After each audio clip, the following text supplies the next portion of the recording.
Krásný den. Dnes jsem si k výkladu zvolila nádherné místo, tady u Planý, u Potůčku.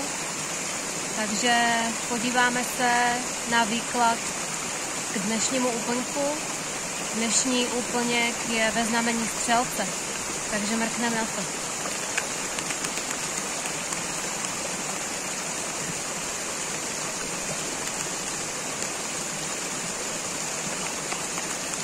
Co nám přinese energie Střelce?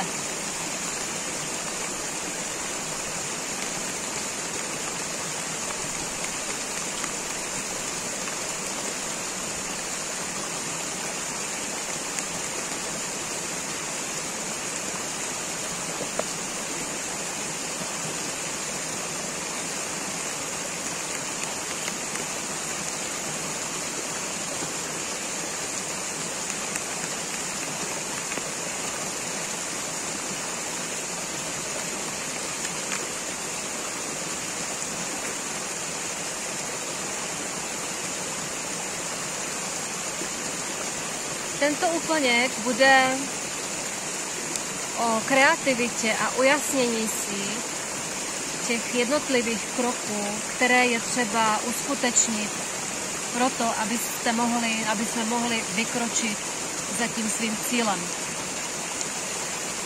Esoholí souvisí s tím, že pořád uvažujete, zda ty nápady, které máte, lze uskutečnit. Souvisí to s tím, že možná řekla bych, že se snažíte všechno dělat příliš perfektně a proto vás to nepouští k tomu, abyste už něco nového a velmi výrazného začali. Smrt a znovuzrození. Určitě je třeba si teďkon kruček po kručku promyslet, jak můžete jít za uskutečněním toho svého snu nebo ty své vize.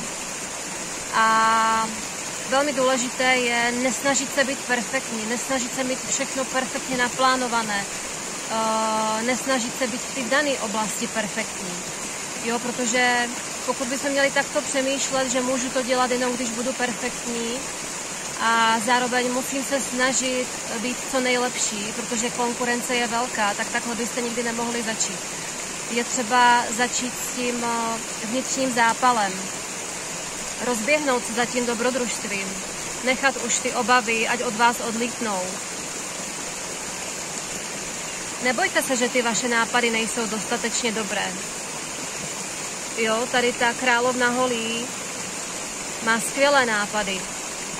Dokáže rozpálit ten oheň ve svém životě a uskutečnit to, co potřebuje, a má kolem sebe velkou ochranu. Možná se bojíte, že díky tomu, co chcete dělat, tak budete nějak hodnoceni nebo souzení vaším okolím a že nebudete pochopeni. Tohle je třeba už pustit. Jo, tady ta rovnováha vám přijde ve chvíli, kdy vy si začnete věřit a nebudete tak detailně nad vším přemýšlet. Jo, skutečně třeba si sednout a napsat si krůček po krůčku, co teď potřebuji udělat. Pokusit se mít tu disciplínu, dát si nějakou tu výzvu, třeba každý týden nějaký úkol, co potřebujete udělat, abyste se postupně mohli posunout k tomu svému cíli nebo k tomu svému přání. Abyste to mohli uskutečnit. Aby to nebylo pořád jenom v hlavě, abyste nad tím jenom nepřemýšleli, ale aby se to už začalo dít.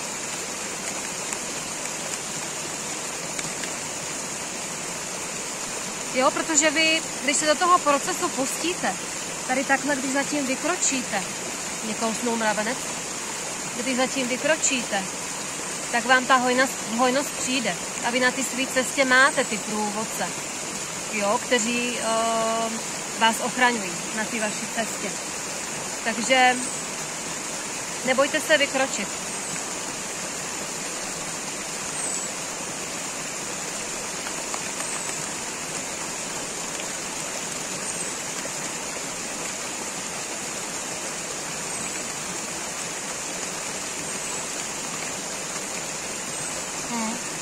skutečně není třeba se bát, protože vy tady tu finanční hojnost máte skutečně nádhernou před sebou. Jo, je třeba se dát sami se sebou do pohody a vylízt z ty hlavy a fakt to začít prakticky dělat. Sednout si k tomu, udělat si ten plán a i když se to týká nějaké oblasti, ve které si třeba nevěříte, já mám před sebou teď taky určitou výzvu, protože co se týká technických věcí, tak čmelák tady lítá. Technických věcí, tak není to moje zóna génia, ale vím, že se tady tuto oblast potřebuju naučit proto, abych ty kurzy, které pro vás plánuju, mohla uskutečnit. Jo, takže vím, že si k tomu potřebuju sednout a jednoduše se to naučit, protože vždycky je to tak, že když se na začátku něco naučíte, tak vždycky později se vám to hodí a zjednoduší vám to tu práci. Takže určitě si dejte tu práci, sedněte si k tomu, zasoustřeďte se na to, zakoncentrujte se na to, na ty dané kroky, které potřebujete udělat, protože vy tady fakt máte nádhernou finanční hojnost před sebou. A nemluvím o tom, že vy budete krásně vnitřně propojeni i s tou ženskou a mužskou energií sami v sobě. Vy najdete krásně tu rovnováhu, jo, v tom vašem osobním růstu, v tom vašem procesu.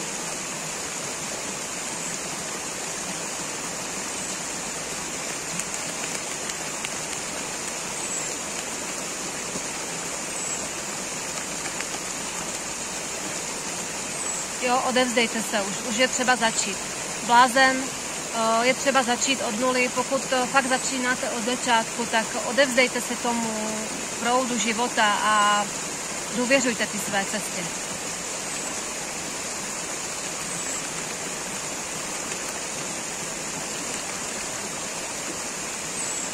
Jo, a tady tahle karta souvisí s tím, že skutečně tu minulost, ty všechny obavy, to všechno špatné sebehodnocení, to kritizování samých sebe, toho vnitřního sabotéra je třeba teď dát stranou a začít uskutečňovat to, po čem toužíte.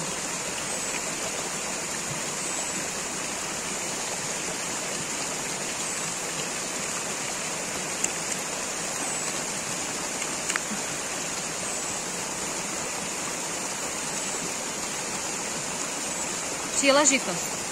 Vždycky je to tak, že když začnete nějaký proces, svůj osobní, a rozhýbete se, tak s tímto vám vždycky přichází nové příležitosti. Takže vy nikdy nevíte, koho potkáte, nebo jaká situace vám přijde do života, která vás posune mnohem rychleji k tomu, co chcete uskutečnit, co chcete docílit.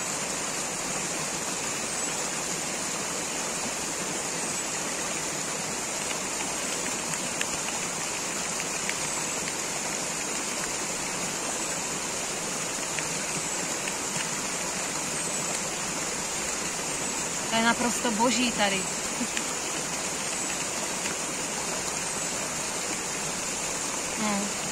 Odpuštění. Jo, tady v tomto procesu je třeba si odpustit.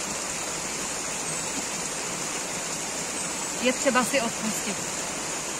Jo, odpuštění. Protože vy tím pádem pustíte všechny pocity viny, pocity nedokonalosti, pocity, že musíte pořád něco splňovat.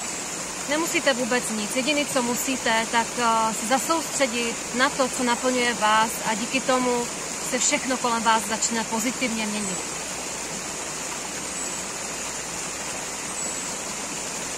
A ještě jednou. Anděl pravdy. Pravda je na naší cestě velmi důležitá protože my pokud nebudeme k sobě pravdiví, tak vždycky se zamotáme do nějakých lží a do masek a do nesmyslu. Je třeba být k sobě pravdivý a i ta cesta, i ta vaše cesta, aby byla v pravdě, aby to nebylo o tom pokoušet se něco získat neúplně vhodnou cestou, aby v podstatě to nemělo špatný vliv na další lidi. Je třeba fakt přistupovat k sobě i k svému okolí v pravdě a v laskavosti. Jo.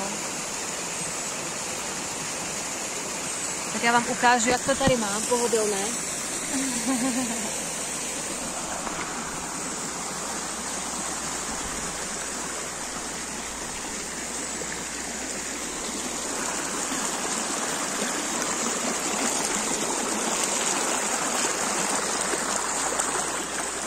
Je boží.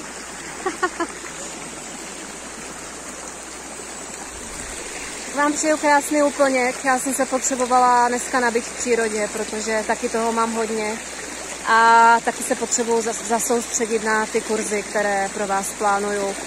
Jeden z kurzů je kurz výkladu tarotových karet, takže postupně vás budu informovat. Budu se do toho pustit. Hezký den.